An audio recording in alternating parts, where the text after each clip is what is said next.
أعوذ بالله من الشيطان الرجيم بسم الله الرحمن الرحيم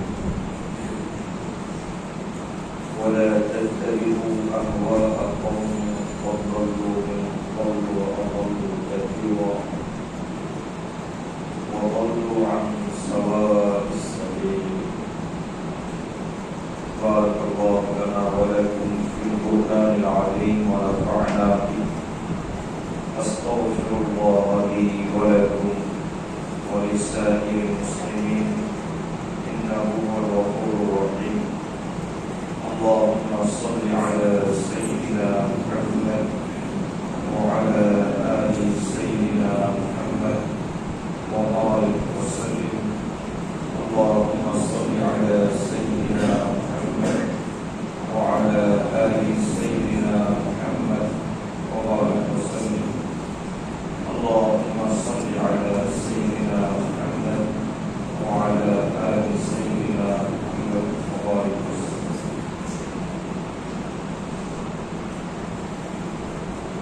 الله تعالى আমাদেরকে রমজানের শেষ দশকে ইতিকাফের উদ্দেশ্যে আল্লাহর ঘর মসজিদে অবস্থান গ্রহণের তৌফিক দান করেছেন আলহামদুলিল্লাহ। যারা ইতিকাফ করতে পারেনি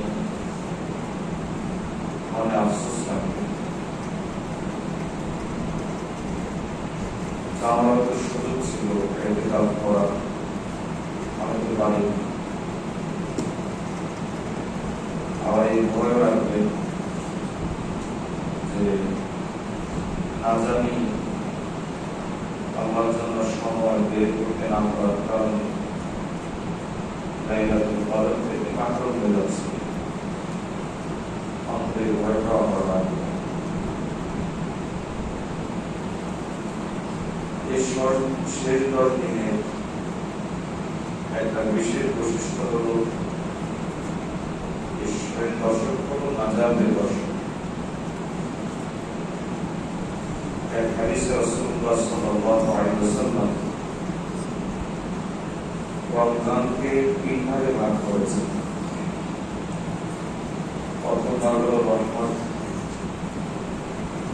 আর দ্বিতীয় অংশ হলো মাগফিরাত, আর তৃতীয় অংশ হলো নাজাত।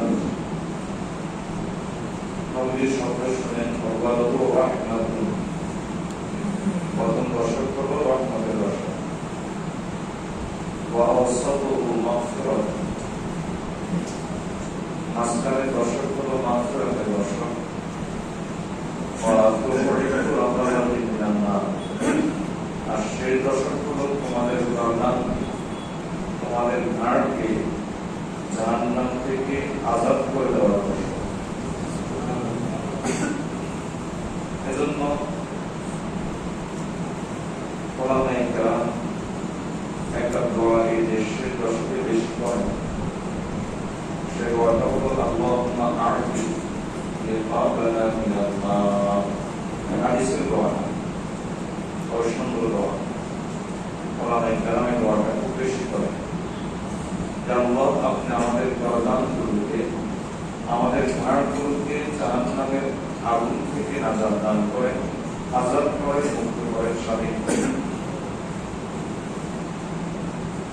সেই দশকে নবী সাল্লাল্লাহু আলাইহি ওয়াসাল্লাম যেহেতু শব্দ ব্যবহার করেছেন আযাদ করা, স্বাধীন করা, কেমন আমরা জাহান্নামের শিকলে বন্দি, জাহান্নামের গোলামির ভিতরে ছিলাম।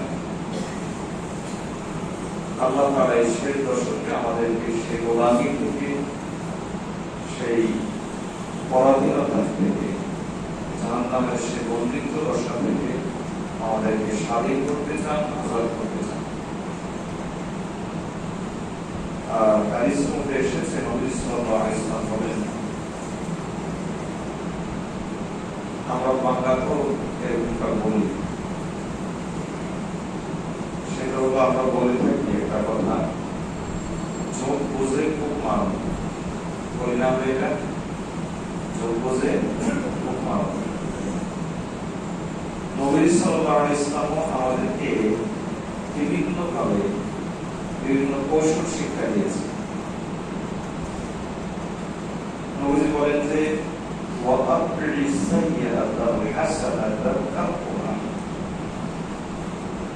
গুনার পরে এমন একটা নেক আমল করো যে নেক আমলটা গুনার বিপরীত দাঁড় করানো যায় এবং ওই গুনাহটাকে মিটিয়ে দিতে পারে।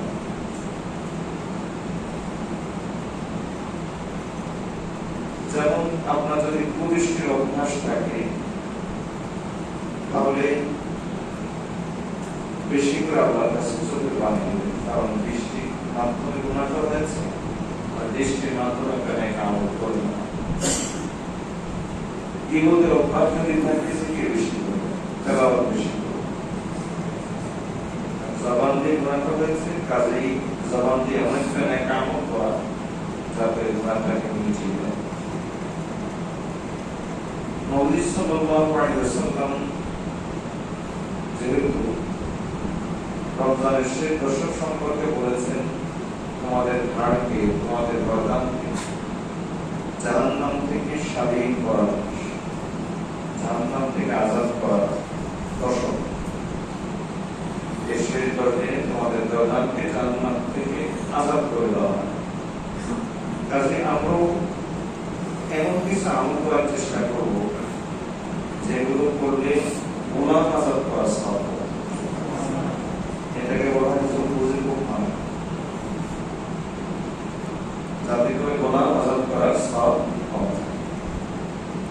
নবীজি আজাদ শব্দ যখন ব্যবহার করেছেন ইঙ্গিতে দেখিয়ে দিচ্ছেন যেমন কিছু আমল করো যেগুলোর মাধ্যমে তোমরা গুনাহ আজাদ করার সওয়াব পাবে,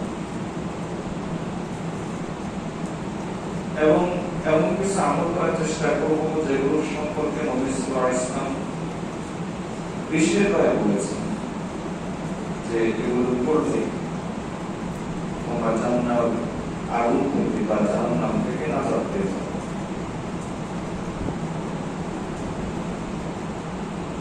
তন্মধ্যে আজকে আপাতত দুইটা আমল বলি কর্মসূচি দিয়ে দিচ্ছি, এবং এই দুইটা আমল ইনশাআল্লাহ আমরা এই 10 দিন পর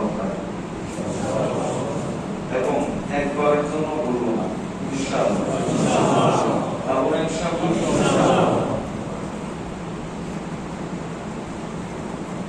কালিমায়ে শাহাদাত সম্পর্কে আমরা জানি।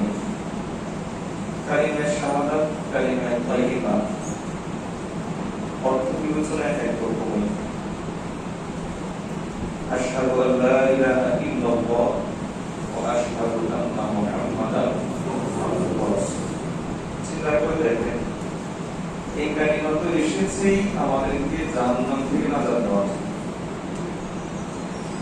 এই কালিমা তো এই জন্য এসেছে, আল্লাহ তাআলা এই কালিমা তো আমাদেরকে এই জন্যই দিয়েছেন যাতে আমরা জান্নাত পেয়ে যাই, আল্লাহ দিদার পেয়ে যাই। এই কালিমার উসিলায় তো আমরা কেন কালিমার উসিলায় তো গোটা দুনিয়া, কালিমার উসিলায় তো আমরা আকাশ সাজিয়েছি, এই কালিমার জন্যই তো আমরা জমিন সাজিয়েছি, এই কালিমার জন্যই তো আমার আপনার সৃষ্টি, এই কালিমার জন্যই তো আল্লাহ তাআলা এত রাসূল পাঠিয়েছেন, এই কালিমার জন্যই তো কত লক্ষ লক্ষ কোটি কোটি মুমিন শাহাদাত বরণ করেছে। এই কালিমার জন্যই তো মুহাদ্দিস হাদিস পড়েন, ইমাম নামাজ পড়েন, নামাজ পড়ান, মুসল্লিরা নামাজ পড়েন, নামাজ পড়ান, হাদিসে হজ করেন, হজ করান। এই কালিমার জন্যই তো সবকিছু। সুতরাং যে কালিমা আমাদেরকে জাহান্নাম থেকে নাজাত দেওয়ার জন্য এসেছে, ওই কালিমা বেশি করে বলবো। নবী সাল্লাল্লাহু আলাইহি ওয়াসাল্লাম বলেন, জাদ্দিদু ঈমানাকুম। ক্বালু কাইফা নুজাদ্দিদু ঈমানানা? ক্বালা বিকাসরাতি কওলি লা ইলাহা ইল্লাল্লাহ। তোমরা তোমার ঈমানকে নবায়ন করো, তাজা করো। সাহাবায়ে কেরাম বলেন, ইয়া রাসূলুল্লাহ সাল্লাল্লাহু আলাইহি ওয়াসাল্লাম, কিভাবে আমরা আমাদের ঈমানকে তাজা করব? নবী সাল্লাল্লাহু আলাইহি ওয়াসাল্লাম বলেন, বেশি করে বলো লা ইলাহা ইল্লাল্লাহ। তবে সময় নষ্ট করবেন না, অবসর সময়ে জিকির করবেন। তেলাওয়াত তো আছে, রমজানের স্পেশাল আমল তেলাওয়াত করা। ইমাম আহমদ রাহমাতুল্লাহ আলাইহি তিনি বলেন যে রমজানে যে ব্যক্তি তেলাওয়াত করলো মাহরুম হয়ে যায়। রমজানের জাতীয় ফলাফল থেকে ফায়দা থেকে সে মাহরুম হয়ে যায়। উনাকে জিজ্ঞেস করা হয়েছে তেলাওয়াত করার সময় তো বুঝে শুনে করতে হয়, আল্লাহ কি বলেছেন? তিনি বলেন যে রাখো তোমার বুঝ, এখনো অল্প সময় বেশি রেখে আমার, এখন তুমি বুঝো আর না বুঝো তেলাওয়াত করতে না। ইমাম আহমদ রাহমাহুল্লাহ বলেন যে বুঝো আর না বুঝো তেলাওয়াত করতেই থাকো। ইমাম আহমদ রাহমাহুল্লাহ তিনি একবার আল্লাহকে স্বপ্ন দেখেছেন, সম্ভব আল্লাহকে তিনি স্বপ্ন দেখেছেন। জিজ্ঞেস করা হলো, আল্লাহকে তিনি জিজ্ঞেস করেছেন যে আমি আপনার নিকটে পৌঁছতে চাই, কাছে পৌঁছতে চাই, কিভাবে? কিছু টিপস বলে দেন, কৌশল বলে দেন। তখন তাকে বলা হলো যে বেশি করে তুমি কোরআন তেলাওয়াত করো, আমার কাছে পৌঁছতে পারো। কোরআন তেলাওয়াত তো রমজানের স্পেশাল আমল। এটার জন্য সময় ঠিক করে রাখা, সময় নির্ধারণ করে রাখা, খুব বেশি তেলাওয়াত করতে থাকা, তারাবি নামাজে মনোযোগ সহকারে তেলাওয়াত শোনা, একটা টার্গেট করা, এই ৮-৯ দিনের ভিতরে আমি এত পারা, এত খতম কোরআন। আপনারা অনেকেই মনে করতে পারেন যে এত খতম দেওয়া কি সম্ভব? সম্ভব। আলহামদুলিল্লাহ আপনাদের আশেপাশে আপনাদের সঙ্গেই থাকে এরকম আল্লাহর আছেন ১০-১৫ খতম ২০ খতম করার মধ্যে রমজান। আমাদের আমরা কেন পারি না? আমরা কেন পারি না? তাহলে বোঝা গেল যে আমরা আল্লাহর রহমত থেকে বঞ্চিত হয়ে যাচ্ছি, এটা ভয়ের বিষয় আছে। রমজানের স্পেশাল আমল তো কোরআন তেলাওয়াত থাকবেই, কিন্তু এই যে একটু শুয়ে আছি, এই যে সেই থেকে নামছি, এই যে সেই উপর উঠছি, ওটার সময় আল্লাহু আকবার বলা, নিচে নামার সময় সুবহানাল্লাহ বলা, একবার বললেই তো সুন্নাত আদায় হচ্ছে, এরপরে শুরু করেন লা ইলাহা ইল্লাল্লাহ। এই যে কিছুক্ষণ বসে আছি, শুরু করেন লা ইলাহা ইল্লাল্লাহ।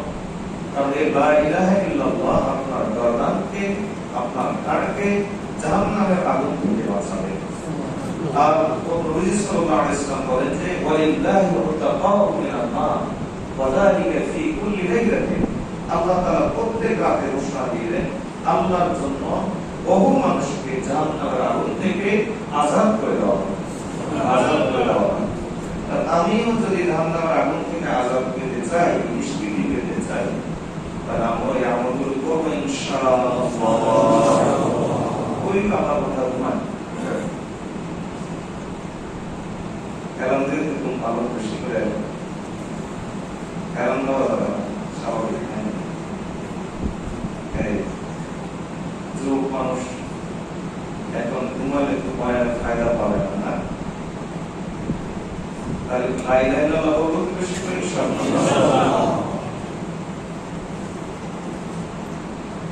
এছাড়াও কালিমা শাহাদাত বলা একটা গুরুত্বপূর্ণ জায়গা হলো ওযু করা। নবী সাল্লাল্লাহু আলাইহি ওয়াসাল্লাম বলেছেন বা'দা কুল্লি ওযু। হযরত উকবা ইবনে আমির রাদিয়াল্লাহু তাআলা থেকে বর্ণিত হাদিস, তিনি বলেন যে আমি একবার আমার ভাগে পড়েছে উট চড়ানো, আমি লাঠি নিয়ে গেলাম, উট চড়িয়ে আমি যখন ফিরে আসছিলাম, নবী সাল্লাল্লাহু আলাইহি ওয়াসাল্লাম মজলিস ছিল, আমি উপস্থিত থাকতে পারিনি, কারণ আমার ভাগে পড়েনি, আমার অন্য ডিউটি ছিল, উট চড়ানোর ডিউটি। উট চড়িয়ে যখন আমি আসছিলাম, তখন নবী সাল্লাল্লাহু আলাইহি ওয়াসাল্লাম কিছু কথা আমার কানে আসলো। নবী সাল্লাল্লাহু আলাইহি ওয়াসাল্লাম তখন বলছিলেন, মা মিন মুসলিমিন ইয়াতাওয়াদ্দাউ ফায়ুহসিনু ওযুআ সুম্মা ইয়াকুমু সুম্মা ইউসাল্লি রাকআতাইনি يقبل عليهما بقلبه ووجهه إلا وجبت له الجنة। যে ব্যক্তি ভালো করে ওযু করবে, এরপরে 2 রাকাত নামাজ খুব মনোযোগ সহকারে পড়বে, তার জন্য জান্নাত অবধারিত হয়ে যায়। উকবা ইবনে আমির রাদিয়াল্লাহু তাআলা আনহু এই কথা শুনে বললেন, মা আজওয়াদা হাদিহি ওয়াহ ওয়াহ, কতই না চমৎকার কথা, ওয়াহ ওয়াহ। খুশি আতিশয্যে আমরা এরকম শব্দ বের করি, কি শব্দ বের করি নিজেও জানি না। আরবরা এরকম কিছু শব্দ বের করে, ওয়াহ ওয়াহ, আমরা যেমন করি ওয়াহ ওয়াহ। এই তো ওই সাহাবী বললেন, মা ওয়াতাজওয়াদা হাদিহি ওয়াহ ওয়াহ, কতই না চমৎকার কথা। এমন সময় ফাইজান কাইলুন বাইনা ইয়াদাইহি ইয়াকুল, এমন সময় দেখলাম আরেক লোক বলে বসেছেন, বলছেন। তিনি বলে উঠলেন, তিনি কি বলে উঠলেন? তিনি বলেন আল্লাতী কাবলাহা আজওয়াল, নবীজি একটু আগে যেটা বলেছেন এর চেয়ে আরো চমৎকার ছিল। ফানাজারতু ফাইজান ওমর, আমি দেখলাম এই লোককে, দেখলাম যে তিনি হলেন হযরত ওমর রাদিয়াল্লাহু তাআলা। আমি তখন বললাম যে নবীজি একটু আগে কি বলেছেন? তখন ওমর রাদিয়াল্লাহু তাআলা আমাকে শোনালেন, নবীজি একটু আগে বলেছেন মা মিন আহাদিন ইয়াতাওয়াদ্দাউ ফায়ুযিবু আও ক্বালা ফায়ুসবিগু আল-ওযুআ সুম্মা ইয়াকুলু আশহাদু আল্লা ইলাহা ইল্লাল্লাহ ওয়া আশহাদু আন্না মুহাম্মাদান আবদুহু ওয়া রাসূলুহু। অন্যভাবে এসেছে আশহাদু আল্লা ইলাহা ইল্লাল্লাহ ওয়াহদাহু লা শারীকা লাহু ওয়া আশহাদু আন্না মুহাম্মাদান আবদুহু ওয়া রাসূলুহু ইল্লা ফুতিহাত লাহু আবওয়াবুল জান্নাতিস সামানিয়াতি ইয়াদখুলু মিন আইয়িহা শাআ। যে ব্যক্তি ওযু করে কালিমা শাহাদাত পড়বে, এই কালিমাটা পড়ার সঙ্গে সঙ্গে তার জন্য জান্নাতের 8টি দরজা খুলে দেওয়া হয়, এবং সে যে কোনো দরজা দিয়ে ইচ্ছা প্রবেশ করতে পারবে। ওযু করে কালিমা শাহাদাত পড়ে যাবে, ঠিক আছে ইনশাআল্লাহ? বলে দেই পড়বে ইনশাআল্লাহ, মনে থাকবে তো ইনশাআল্লাহ। আমরা পরস্পর ভাই ভাই, এজন্য কালিমা শাহাদাত পড়ার একটা আলামত প্রকাশ করব। ওই আলামতটা যদি কারো মাঝে না পাওয়া যায়, অপরভাবে স্মরণ করে দিন, ভুলে গেছেন কিনা। এখন আমরা অনেকটা শিক্ষার পরিবেশে আছি, অসুবিধা নেই, একজনকে একজন ধরে দিতে পারবেন, ঠিক আছে না? আলামতটা হলো এই যে আকাশের দিকে, আকাশ দেখা জরুরি নয়, আকাশের দিকে ইলাস-সামা, আর ওই দিকে উপরের দিকে আকাশের দিকে আপনি শাহাদাত আঙ্গুলটা উঠাবেন, উঠিয়ে এরপরে কালিমা শাহাদাতটা বলুন। এর সাথে যদি আরেকটু যুক্ত করতে পারেন আল্লাহুম্মা জাআলনি মিনাত তাওয়াবিনা ওয়া জাআলনি মিনাল মুতাতাহহিরিন। হযরত ওমর রাদিয়াল্লাহু তাআলা এই হাদিসে এসেছে অপর বর্ণনাতে, এবং তিনি সেখানে অংশটা বাড়িয়েছেন। শুধু সেটা আপনার মনে থাকে ভালো, মনে না থাকলে কোনো অসুবিধা নেই, ফজিলত একই যে আল্লাহ তাআলা জান্নাতের 8টি দরজায় করে দিবেন, সে যে কোনো দরজা দিয়ে ইচ্ছা প্রবেশ করতে পারবে। আমরা এই আমল করব তো ইনশাআল্লাহ। আমাদের জন্য এই কালিমা আল্লাহ দিয়েছেনই জান্নাত থেকে মুক্তির জন্য, আর জান্নাতে নেওয়ার জন্য। কাজে আমরা কালিমাটি সময় মতো ঠিকভাবে কাজে লাগাবো ইনশাআল্লাহ। পরস্পরকে স্মরণ করে দিবেন তো, এমনকি আমি বলে গেল স্মরণ করে দিবেন, স্মরণের কিছু নেই, একজন একজনকে আমরা স্মরণ করে দিবেন ইনশাআল্লাহ। আল্লাহ তৌফিক দান করুন। দ্বিতীয়ত, এই কালিমা শাহাদাত ঠিক উভয় শব্দে নয়, তবে অন্য শব্দে একটা দোয়া আমরা অনেক জায়গাতে পড়ি, এবং এই শব্দগুলো, এই শব্দমালাগুলো সকলের মুখস্থ করা উচিত। এজন্য এই জাতীয় শব্দ দিয়ে বহু জায়গায় এই দোয়াটা এসেছে। সেটা কি? লা ইলাহা ইল্লাল্লাহ, বলেন লা ইলাহা ইল্লাল্লাহ ওয়াহদাহু লা শারীকা লাহু লাহুল মুলকু ওয়া লাহুল হামদু ওয়া হুয়া আলা কুল্লি শাইইন কাদির। লা ইলাহা ইল্লাল্লাহ ওয়াহদাহু লা শারীকা লাহু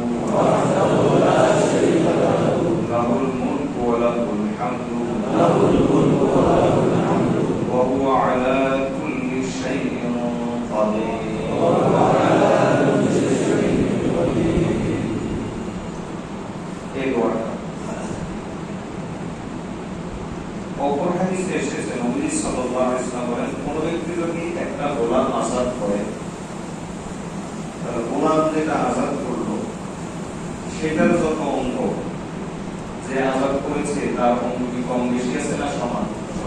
সমান। নবী সাল্লাল্লাহু আলাইহি ওয়াসাল্লাম বলেন যে গোলামটা আযাদ করা হয়েছে তার প্রতিটা অঙ্গের বিনিময়ে যে আযাদ করেছে তার প্রতিটা অঙ্গকে জাহান্নামের আগুন থেকে নাজাত দেওয়া হবে। সুবহানাল্লাহ। গোলাম তো নাই, আযাদ করবেন কেমন? একদিকে আমরা জাহান্নামের আযাব থেকে আযাদ চাই, আযাদি চাই না, মুক্তি চাই। আরেকদিকে গোলাম কোথায় পাবে? এমনি সালফে সালেহিনের যুগে এই রমজানের শেষ দশকে সালফে সালেহিন অর্থাৎ তাবে এবং এর আগে সাহাবায়ে কেরামের যুগে, ওই যুগে রমজানের শেষ দশকে গোলাম আযাদ করা লিড করেছিল। কেন? আমি গোলাম আযাদ করলেই জাহান্নাম থেকে আযাদ পাবো, গোলাম যদি আমি মুক্ত করে দিই আমি জাহান্নাম থেকে মুক্তি পেয়ে যাব। এই জন্য গোলাম আযাদ করার একটা লিড করেছিল। এমনকি এরকম হতো বাজারে আগে গোলাম ছিল, এখন স্বাধীন হয়ে গেছে, এরকম ঘুরতেছে, তখন ভেগে যাওয়া গোলাম মনে করে আগুন ধরে মুখের গোলাম না চলে আসছে কেন? সে কোথায় নিয়ে আসলে আমাকে একটু আগে স্বাধীন করে দিচ্ছে। মানে এরকম পরিবেশ তৈরি হয়ে যেত, চারিদিকে শুধু গোলাম আযাদের পরিবেশ। শেষ দশক চলে এসেছে, গোলাম আযাদ করার পরিবেশ নেই, গোলামি ভালো না, গোলামের পরিবেশটা ইসলাম অনুৎসাহিত করেছে, ইমার্জেন্সি অবস্থায় রেখেছে স্বাধীন বিষয়। এগুলো একটু সামান্য সমাধান না দিলে এখন যুবকেরা আছে তো এরা তো আবু পড়ে শুধু আগাছা বরগাছা সুখাদ্য সব কাজ। ইসলামে কেন গোলামি প্রচলন আছে আপনি ধরেন 2 মিনিটে একটা সংশয় দূর করে, যাতে কারো অন্তরে এই বিষয়ে কোনো সংশয় না থাকে এবং এর পথ ধরে কোনো নাস্তিকতা বেঈমানি কুফরি তৈরি না হয়। ধরেন যুদ্ধের পরিস্থিতিতে একজনকে যুদ্ধবন্দী করা হলো, যাকে যুদ্ধবন্দী করা হয়েছে সে কি আপনার বেস্ট ফ্রেন্ড নাকি আপনার খুব ভালো বন্ধু? কাকে যুদ্ধবন্দী করছে? শত্রু। এখন কি বলে, আপনার যুক্তি কি বলে? ছেড়ে দেই, আবার ভালো করে প্রস্তুতি নিয়ে এসে আমাদেরকে মারবে, এটা বলে যুক্তিতে? কি বলে যুক্তিতে? একে কারাগারে বন্দী করে দিই। কারাগারে যদি বন্দী করি তাহলে কারাগারে কি চলে এটা কারো অজানা নয়, কারাগারে কি ধরনের কাজ চলে এটা কারো অজানা নয়, এবং অমানবিক নির্যাতন কারাগারে হয়। এজন্য ইসলামী খেলাফত থাকলে কোনো কারাগারের দরকার হয় না। তো কারাগারে কি হয় এটা আমাদের সকলেরই জানা আছে। তাহলে আরেকটা ছিল কারাগারও রাখতে পারলাম না, ছেড়েও দিতে পারলাম না, কি করবো? তাকে হত্যা করে দিবেন? বলেন তো এটা কি কোনো মনুষ্যত্ব বলে হত্যা করে দাও? তাহলে আর কি সুরত বাইর করে কিয়ামত পর্যন্ত সময় দিলাম, আর কোন সুরত মানবিক আর কোন সুরত আপনি বের করতে পারবেন না। এই যুদ্ধবন্দীর জন্য একমাত্র মানবিক সুরত হলো তাকে মানুষের মর্যাদা দিয়ে আমার পরিবারের সদস্য করে দিয়ে তাকে গোলাম বানিয়ে নেওয়া। আমি যা খাবো সে তা খাবে, আমি যা করবো সে তা করবে, আমার যে জীবন তার সে জীবন, আমার যেমন চলন তার সে যেমন তেমন চলন, আমার আদর্শে আকৃষ্ট হয়ে আমার চরিত্রে আকৃষ্ট হয়ে ইসলাম গ্রহণ করবে, বাজারে যেতে পারবে, মার্কেটে যেতে পারবে, রাস্তায় যেতে পারবে, ব্যবসা বাণিজ্য করতে পারবে, কারাগারে জিন্দেগির চাইতে এটা অনেক গুণে ভালো না? অনেক গুণে ভালো না? ইসলামের চাইতে ন্যায়, নীতি, সমতা, সাম্যতা, ইনসাফ, জাস্টিস বেশি কায়েম করতে পারে এই সংশয় করা, এই চিন্তা করাটা হবে এর কারণে ঈমান চলে যাবে। ইসলামের চাইতে ন্যায় নীতির ধর্ম আর অন্য কিছু বেশি হতে যাই হোক, এখন গোলাম আজাদ করার পরিবেশ তো নাই। গোলাম আজাদ করার পরিবেশ যেহেতু নাই, কাজে আমরা এমন কিছু আমল করব যে আমলগুলো দ্বারা গোলাম আজাদ করার সওয়াব পাওয়া যায়।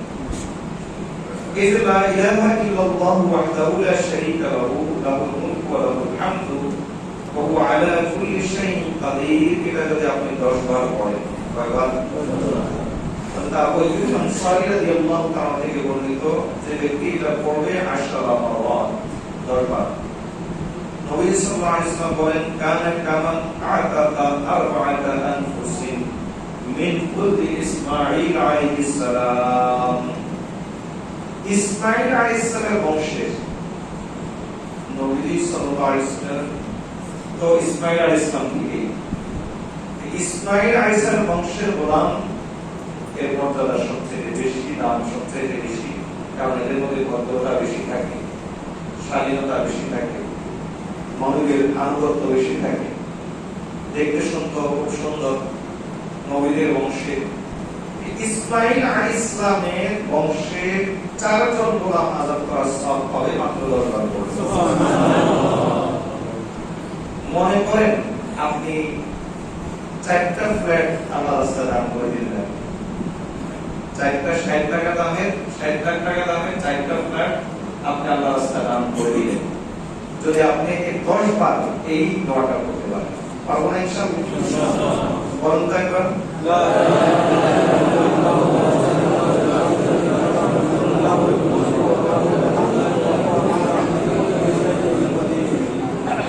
এখন কি 10 বারে সীমাবদ্ধ থাকবেন না আরো সামনে অগ্রসর হবেন? রমজান চলছে, ফেরেশতাদের পক্ষ থেকে প্রতিদিন ঘোষণা হচ্ছে, ওয়া বাগিয়াল খাইরি আহদি, হে কল্যাণ প্রার্থী, কল্যাণ কামনাকারী, কল্যাণ অনুসন্ধানকারী, কল্যাণ তালাশকারী, যারা রমজানের প্রতিটা সেকেন্ডে কল্যাণ করিয়ে নিচ্ছ, আপনি সামনে অগ্রসর, দ্রুত আগাও, দ্রুত আগাও, দ্রুত আগাও। কাজে আমরা শুধুমাত্র 10-এর ভিতরে সীমাবদ্ধ থাকবো না, আমরা আরো বেশি পড়বো ইনশাআল্লাহ। কমপক্ষে 100 বার, বরং 100-এর ভিতরে 10 আছে কিনা?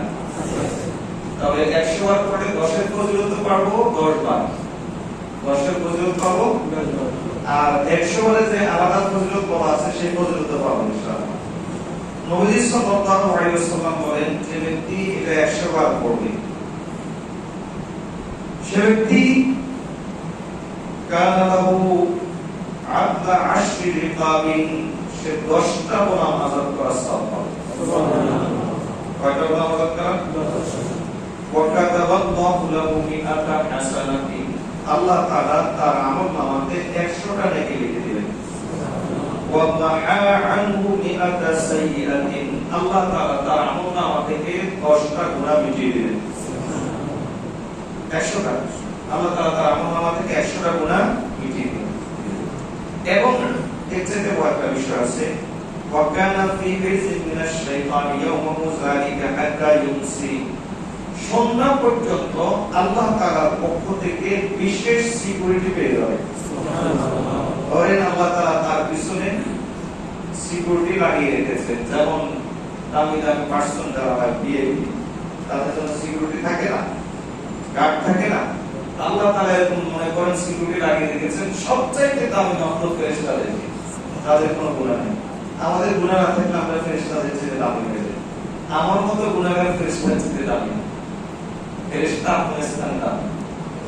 আমার মতো আপনার মতো গুনাহগার ফেরেশতার চাইতে দামি না, কারণ যাদের গুনাহ নাই তারা ফেরেশতার চাইতে না। এজন্য আমরা একটা গলত চিন্তা বের করে বসে থাকি যে আমরা তো ফেরেশতার চাইতে দামি।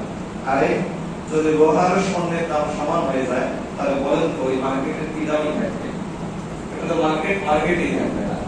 তো যার গুনাহ আছে সেও যদি ফেরেশতার চাইতে দামি হয়ে যায়, তাহলে ফেরেশতাদের আর কি গুণ হবে? এজন্য ওই বান্দা ফেরেশতাদের চাইতে দামি যে বান্দা গুনাহ করে। আল্লাহ আল্লাহ আমাদেরকে গুনাহ থেকে বেঁচে থাকার তৌফিক দান করুন। তাহলে সেই সন্ধ্যা পর্যন্ত শয়তান থেকে বেঁচে থাকা একটা নিরাপত্তার অবস্থা পেয়ে যায়।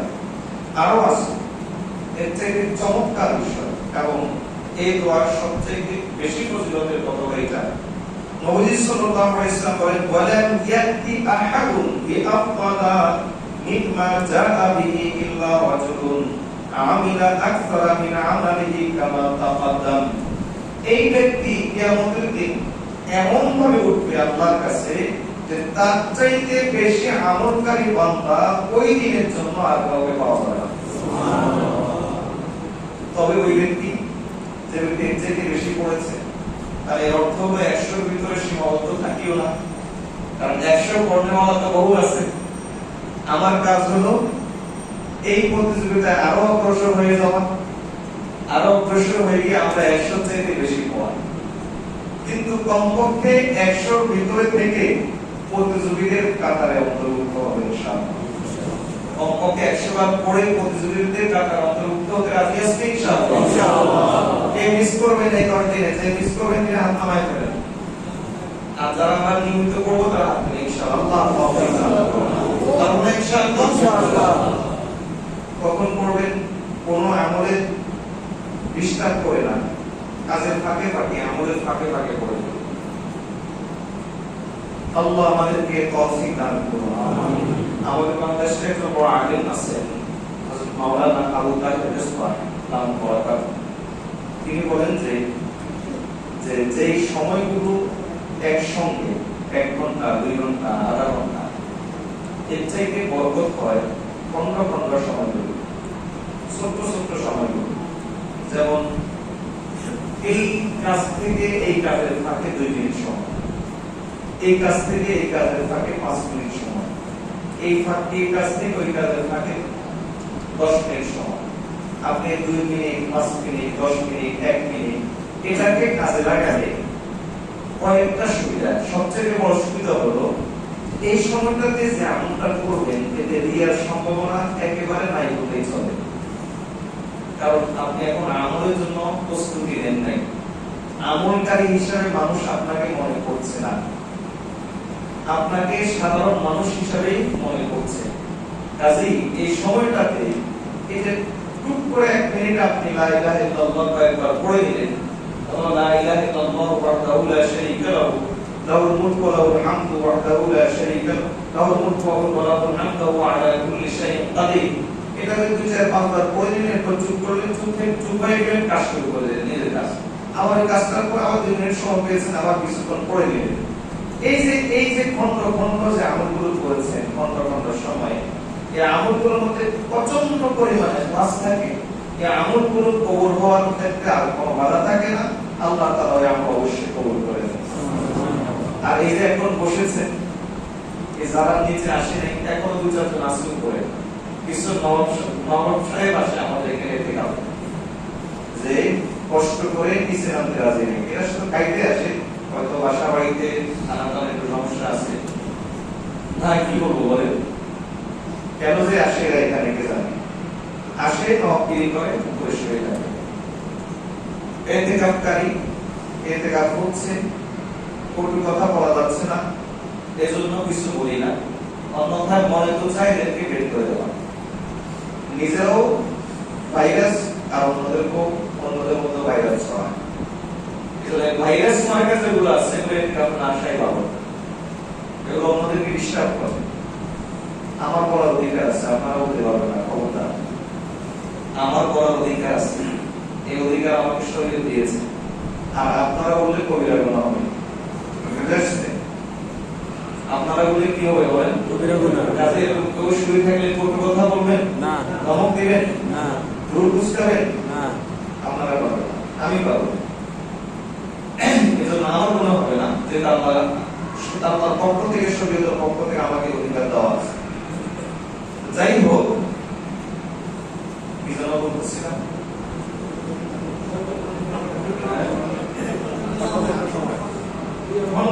খন্ড খন্ড সময়গুলো, এই খন্ড খন্ড সময়গুলোকে আমরা কাজে লাগাবো ইনশাআল্লাহ। আল্লাহ তাআলা যে কথাগুলো বলেছি আমাদেরকে আমল করার তৌফিক দান করুন।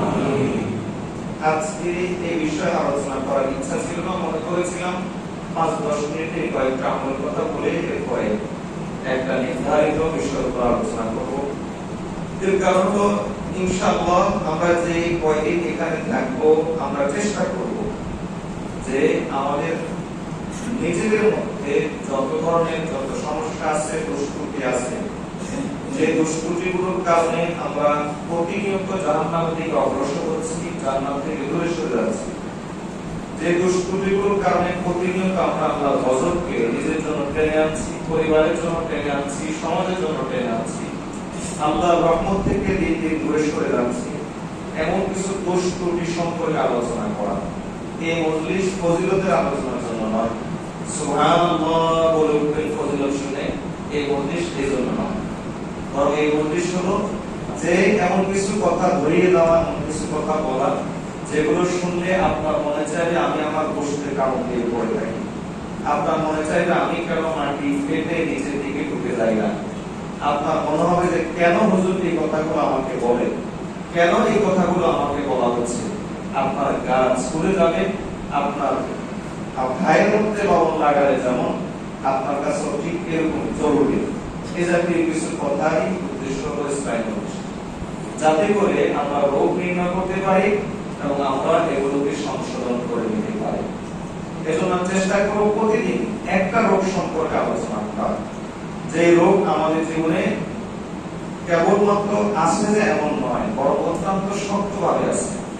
কেউই এ কথা আমরা দাবি করতে পারবো না, না বক্তা না শ্রোতা, কেউই আমরা এই কথা দাবি করতে পারবো না এই রোগ আমাদের মধ্যে নেই। কাকে যাচ্ছেন আপনি?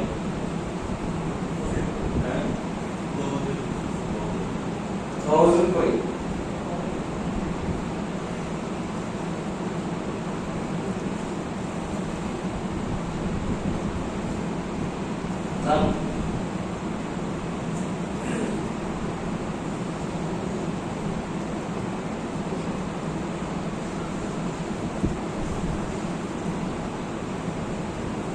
আল্লাহ আমাদেরকে আমাদের নিজেদেরকে সংশোধন করার তৌফিক দান করুন। আমিন।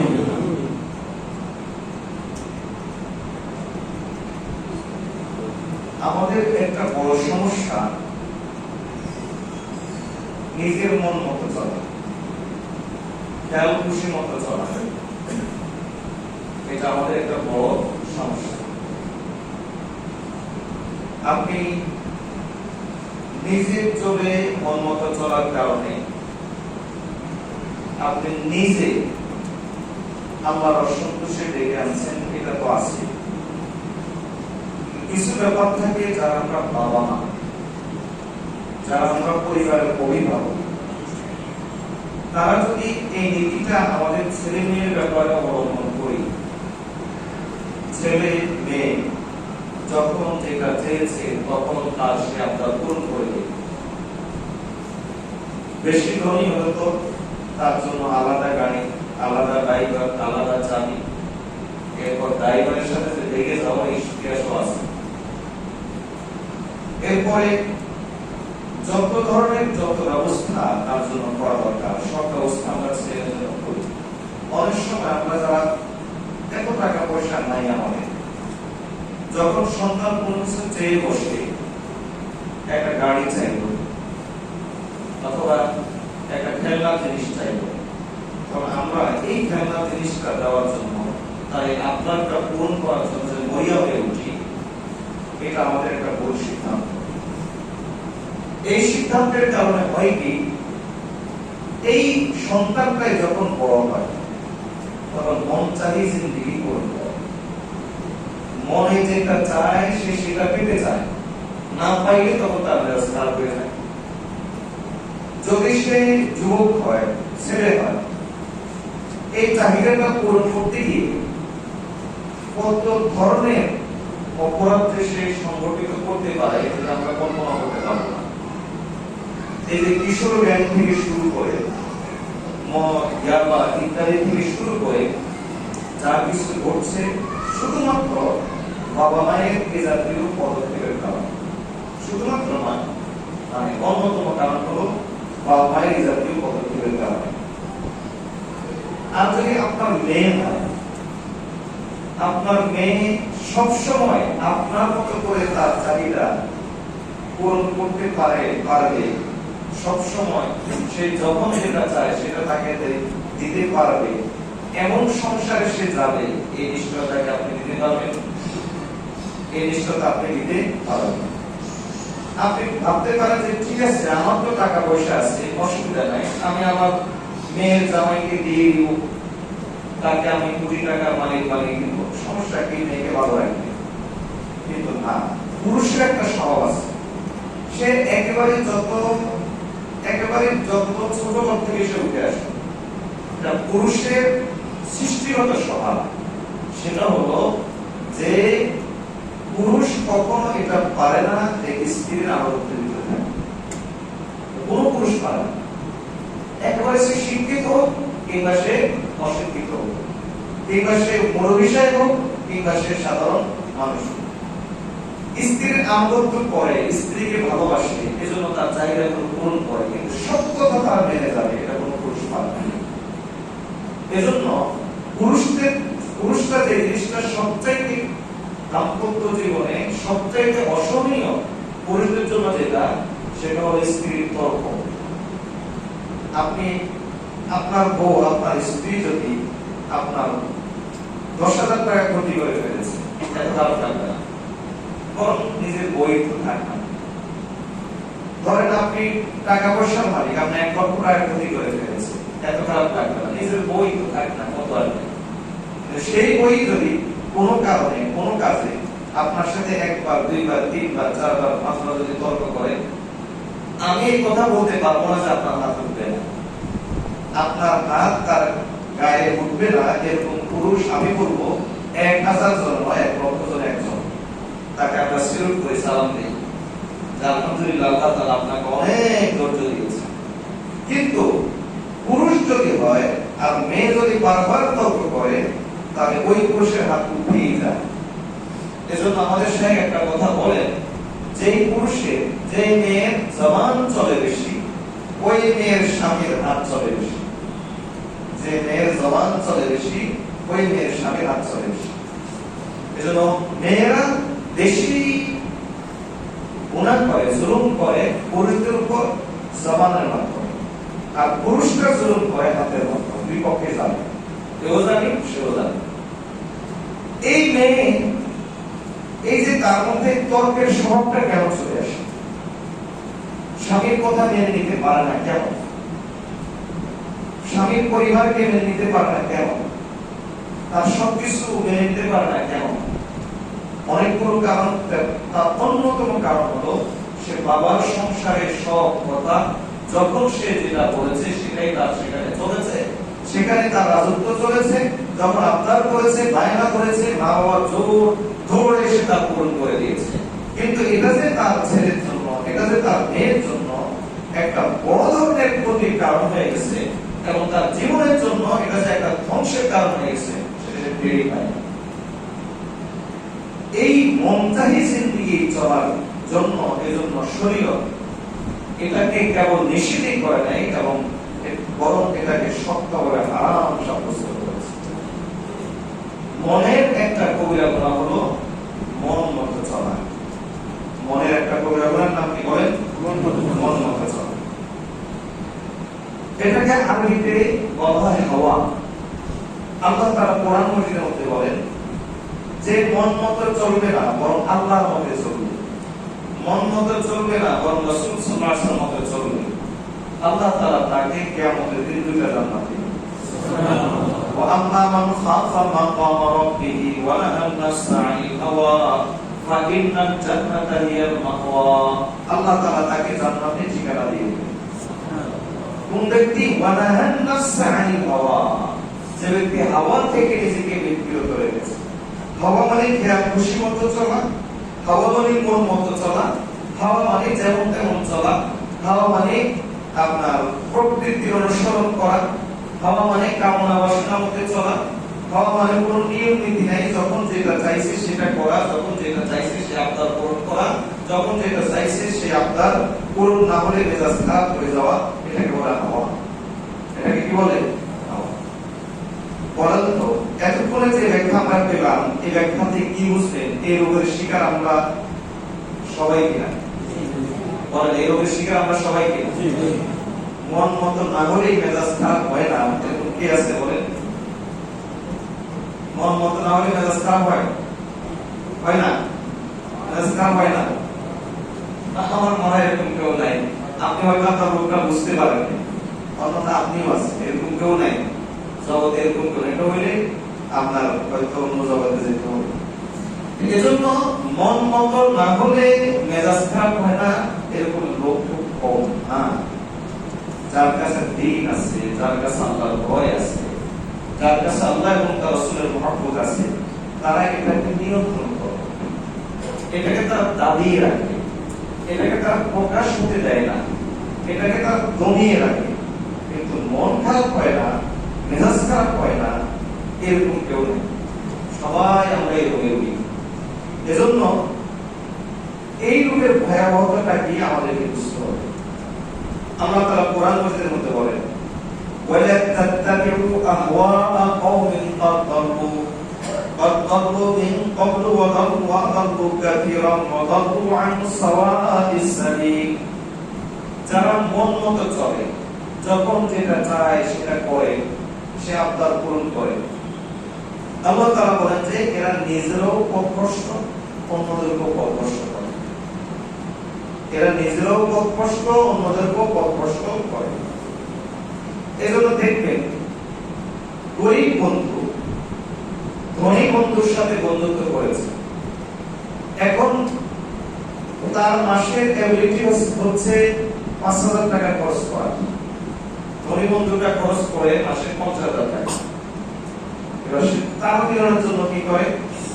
ধনী বন্ধুটা তো সে তার মন মতো চলে, এবার তার মিলানোর জন্য কি করে? এও তার মতো চলতে গিয়ে বায়ু পরিচালন করে, তাদের গলার মধ্যে পা দিয়ে তারপর টাকা পয়সা ওখান থেকে এখান থেকে চুরি করে, বাটপারি করে, ধোঁকাবাজি করে, আমার সাথে সচিবালয়ের সম্পর্ক আছে, আমার সাথে অঙ্কের সম্পর্ক আছে, আমি হেরো করে দিলে কাজ হয়ে যাবে, তোমার চাকরি দিয়ে দিব, তোমাকে এই করে দিব, তোমাকে সেই করে দিব, এই ধরনের বাটপারি করে করে টাকাগুলো আনে। কেন? ওই যে তার সাথে তাল মিলিয়ে চলার জন্য, স্ট্যাটাস মেইনটেইন করার জন্য। ঠিক তেমনি আমাদের পারিবারিক জীবনে আসে। পারিবারিক জীবনে আমরা যদি কেউ যদি এজন্য আত্মীয়তার ক্ষেত্রে বলা হয়ে থাকে উঁচু নিচু আত্মীয়তা না করা, উঁচু ঠিক রাখা, সমতা ঠিক রাখা। এক পক্ষ খুব ধনী আর পক্ষ খুব গরিব, এটা শরীয়ত নিষেধ করে নাই, কিন্তু সমস্যা হতে পারে বিধায় শরীয়তের পরামর্শটা নিষেধ নয়, পরামর্শ হলো যে এটা স্ট্যাটাসটা ঠিক করে রাখা। অন্যথা হয় কি দেখেন, যে আমি আমার বন্ধু বান্ধব, আত্মীয় স্বজন, তাদের মুখ রক্ষার্থে, তাদের স্ট্যাটাস রক্ষার্থে আমার এবিলিটি আছে, আমি তার জন্য খরচ করতে পারবো ২,০০০ টাকা, কিন্তু তাদের সম্মান রক্ষার্থে, তাদের মুখ রক্ষার্থে আমার খরচ করতে হচ্ছে ২০,০০০ টাকা। বাকি ৮,০০০ টাকা পাই কই? বাকি ৮,০০০ টাকার জন্য হয় ঋণ করতে হয়, যদি সৎ মানুষ হয়। আর যদি অসৎ মানুষ হয়, আর যদি অফিসে থাকে, ঘুষের ব্যবস্থা থাকে, বাস এবার ঘুষ নেওয়া শুরু করে দেবে। তাহলে এই যে এই লোকটাকে ঘুষ নেওয়ার পথে পথ দেখাচ্ছে, এই লোকটাকে যে ঋণগ্রস্ত করে দিচ্ছে, এবং এই লোকটা আগে তার টেলিভিশনের সাইজ ছিল ২০ ইঞ্চি, কিন্তু তার ব্যয় ভাষায় টেলিভিশনের সাইজ হলো ৬০ ইঞ্চি। এখন ব্যয় ভাষার সাথে তাল মিলিয়ে এখন তারও ৬০ ইঞ্চি টেলিভিশন আনতে হচ্ছে। এই যে এভাবে তাকে যে গোমরা করে দিচ্ছে, বলেন তো কে দিচ্ছে? ওই যে তার ওই যেই ব্যয়, সে তার মন মতো চলে, তার খেয়াল খুশি মতো চলে, খেয়াল খুশি মতো চলা জিন্দেগিকে যে অনুসরণ বেছে নিয়েছে, ঠিক আমি তার সঙ্গে যুক্ত হয়ে যাওয়ার কারণে এখন আমিও তার মধ্যে হয়ে যাচ্ছি। এজন্য আল্লাহ তাআলা কোরআন মাজিদের মধ্যে বলেন, খবরদার তোমরা ওই সমস্ত লোকের অনুসরণ করিও না যে সমস্ত লোক নিজেদের খেয়াল খুশি মতো চলে পথভ্রষ্ট হয়ে গেছে। তোমাদের আগে তুমি পথভ্রষ্ট হচ্ছ নতুন, তুমি সিনেমার সন্তান পেয়েছো নতুন, তুমি ঘুষের সন্তান পেয়েছো নতুন, সে এর আগে এরকম ঘুষ টুস খেয়ে ২-৪-৫টা বাড়ির মালিক হয়েছে। তুমি সুদের সন্তান পেয়েছো নতুন, সে এর আগে ফুলে ফেপে এরকম হয়েছে, তুমি এই হারাম কাজটা সন্ধান পেয়েছো নতুন, সে এর আগেই হয়ে গেছে, তুমি তাদের অনুসরণ করিও না। এরকম যদি করো তাহলে মনে রাখবে সে এর আগে বহু লোককে ধ্বংস করে এসেছে, আর সে এখন তোমাকে ধ্বংস করে ছাড়বে, এজন্য তুমি তাদের অনুসরণ করিও না। আল্লাহ তাআলা অন্য আয়াতে বলেন, দেখেন সমাজ ব্যবস্থার সাথে এই আয়াতগুলোকে মিলিয়ে নেবেন, আমাদের বর্তমান ব্যবস্থার সাথে আয়াতগুলোকে মিলিয়ে নেবেন। সব দৃষ্টান্ত সব সময় সব কথা মনে আসে না। আমি কেবল স্কেল হিসাবে, কেবলমাত্র মাপকাঠি হিসাবে কিছু দৃষ্টান্ত দেই, আপনারা এগুলো দিয়ে মাপবেন, বাকিগুলো ওজন করে নেবেন। আল্লাহ তাআলা অন্য আয়াতে বলেন, ওয়ালা তুতি' মান আগফালনা কালবাহু আন যিকরিনা ওয়াত্তাবা'a হাওয়াহু ওয়া কানা আমরুহু ফুরুতা। দেখেন শব্দটিকে খেয়াল করেন, এরপর সমাজের সাথে মিলাবেন, আপনি যেভাবে মিলাতে পারেন মিলাতে থাকেন। ওয়ালা তুতি', আল্লাহ বলেন অনুসরণ করিও না, মান ওই ব্যক্তি, আগফালনা কালবাহু, যেই ব্যক্তিকে আমি গাফিল করে দিয়েছি, যেই ব্যক্তির অন্তরকে আমি গাফিল করে দিয়েছি, আন যিকরিনা, আমার অনুসরণ থেকে। আর আল্লাহর সবচেয়ে বড় অনুসরণের নাম হলো সালাত, নামাজ। কারণ আল্লাহর সবচেয়ে বড় অনুসরণের নাম কি? নামাজ। আল্লাহ তাআলা কোরআনের মধ্যে বলেন, আকিমিস সালাতা লিযিকরি, আমার অনুসরণ, আমার স্মরণের জন্য, আমার স্মরণের জন্য তুমি নামাজ কায়েম করো। তাহলে নামাজ হলো সবচেয়ে বড় অনুসরণ, আল্লাহর সবচেয়ে বড় স্মরণ। এখন আমি, আল্লাহ বলেন, আমি যাদের অন্তরকে আমার স্মরণ থেকে, আমার জিকির থেকে, আমার আলোচনা থেকে গাফিল করে দিয়েছি, যাদের কাছে বসলেই তুমি আলোচনা পাবা রাজনৈতিক আলোচনা, যাদের কাছে বসলেই তুমি আলোচনা পাবে ব্যবসা আলোচনা, যাদের সঙ্গে বসলেই তুমি আলোচনা পাবে আজকে কোন হিন্দি সিরিয়ালটা মুক্তি পেয়েছে তার আলোচনা, যাদের সঙ্গে বসলেই তুমি আলোচনা পাবে যে অমুক মুভির ক্লাইম্যাক্সটা কি ছিল, এই আলোচনাটা, যাদের সঙ্গে বসলেই তুমি এই আলোচনা পাবে যে আজকে কোন দল কতটা রান করেছে, এই আজকে কি কি যেন বলে এগুলো হয়েছে, যাদের সঙ্গে বসলে এই জাতীয় আলোচনাগুলো তুমি শুনবে। অমুকের সাথে আমার সম্পর্ক, আমি অমুক খানে গেছি, আমি অমুককে চিনি, আমি এই করতে পারি, আমি ওই করতে পারি, এই যে এই আলোচনাগুলো যাদের সঙ্গে বসতে তুমি পাবে, আল্লাহর ওয়াস্তে আল্লাহ বলেন আমার স্পষ্ট নির্দেশ, লা তুতি, এদের ছায়াও মারিও না, এদের ছায়াও তুমি মারিও না। যদি এমনটি করো তাহলে মনে রাখবা যে সেও তোমাকে সীমা লঙ্ঘনের ভিতরে ফেলে দিবে, সেও তোমাকে জালিম বানিয়ে দিবে, সেও তোমাকে নাফরমান বানিয়ে দিবে। এই কারণে আমরা এমন লোকের অনুসরণ যদি করি যারা ওয়াত্তাবা হাওয়াহু, যারা নিজেদের প্রকৃতি মনচাহি জিন্দেগির অনুসরণ করে, ওয়া কানা আমরুহু ফুরুতা, এবং তার প্রতিটা কাজ সীমা লঙ্ঘনের ভিতর থাকে, এমন লোককে আমি আল্লাহ আমার স্মরণ থেকে গাফিল করে দিয়েছি, খবরদার তুমি তার ছায়াও মারিও না। কথাটা বুঝাচ্ছি?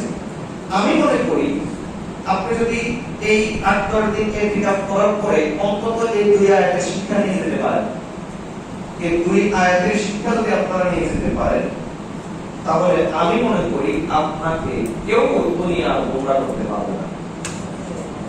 শুধু এই ২ আয়াতের শিক্ষা যদি নিয়ে যেতে পারেন। নবী সাল্লাল্লাহু আলাইহি ওয়াসাল্লাম বলেন, আল কাইসু মান দানা নাফসাহু ওয়া আমিলা লিমা বা'দাল মাউত ওয়াল আজিজু মান আতবা'a নাফসাহু হাওয়া ওয়া তামান্না 'আলা আল্লাহিল আমানি। চালাক হলো ওই ব্যক্তি যে ব্যক্তি আখিরাতের চিন্তা করে, স্বতন্ত্র বিষয় অন্যদের আলোচনা করে ইনশাআল্লাহ। এবং সবচেয়ে ব্যর্থ কোন ব্যক্তি, অক্ষম কোন ব্যক্তি, মূর্খ কোন ব্যক্তি? মূর্খ হলো ব্যক্তি নিজের মন মতো চলে। নবী সাল্লাল্লাহু আলাইহি ওয়াসাল্লাম বলেছেন এ হলো ব্যর্থ, এ হলো মূর্খ। মন মতো চলে তো একটা বড় আশা রাখে, সেটা কি? আল্লাহর কাছে সে বড় বড় আশা রাখে, আমি যেমনই চলি না কেন আস্তাগফিরুল্লাহ পড়েছি তো জান্নাত পেয়ে যাবো, অসুবিধা নেই। বুঝেন না? আশা বুঝেন না? যেমনই চলি না কেন ওযুর পরে পড়েছি না আশহাদু আল্লা ইলাহা ইল্লাল্লাহ ওয়া আশহাদু আন্না মুহাম্মাদার রাসূলুল্লাহ, একবার পড়েছি, এবার বাকি, এটা তো 5 সেকেন্ড ছিল, এরপরে বাকি 23 ঘন্টা, আমি চলেছি জাহান্নামের পথে আর আশা করে রাখছি ওই যে ওজুর পরে পড়ছি না কাজে আমি জান্নাত পেয়ে যাব, এরকম আল্লাহর কাছে বড় বড় আশা রাখি। অথচ নিজের মন চালিয়ে জিন্দেগি থাকতে রাজি নেই, অথচ গুগল ছাড়তে রাজি নেই, অথচ পর্নোবি ছাড়তে রাজি নেই, অথচ হিন্দি ফিল্ম ছাড়তে রাজি নেই, অথচ ফেসবুক ছাড়তে রাজি নেই, অথচ টেলিভিশন ছাড়তে রাজি নেই, অথচ নিজেকে আল্লাহর পথে পরিপূর্ণভাবে আনতে রাজি নেই, আরাম ছাড়তে রাজি নেই, কিন্তু আল্লাহর কাছে বড় বড় আশা রাখে। আল্লাহ বলেন যে ব্যক্তি আর নবী সাল্লাল্লাহু আলাইহি ওয়াসাল্লাম বলেন এই ব্যক্তি হলো সবচাইতে বড় মূর্খ। বলেন তো আমাদের জিন্দেগির সাথে মিলে যায় কিনা বলেন? আমাদের এই প্রোগ্রাম কটা পর্যন্ত? কাগজ দেখেন নাকি? হ্যাঁ, কাজে ঘড়ির দিকে তাকাবেন না, টাইম শেষ হলে তারপর ঘড়ির দিকে তাকাবেন। আপনারা ঘড়ির দিকে তাকালে আমার চেষ্টা করুন, আমি সময় মতো ছেড়ে দিব, আপনারা টেনশন করিয়েন না। হয়তো 5-7 মিনিট সেদিক হয়, কিন্তু সময় মতো ছেড়ে দিন। আপনি যদি এপিকাপকারী না হন, টাইম বেশি যায়, সহ্য হচ্ছে না, আপনি চলে যান, অসুবিধা নেই। এখানে পুরো সময় থাকতে হবে তা তো জরুরি না, তবে এপিকাপকারী আপনাদের থাকতে হবে। আল্লাহ তাআলা আমাদেরকে মন চাহি জিন্দেগি থেকে দূরে থাকার তৌফিক দান করুন, আমিন।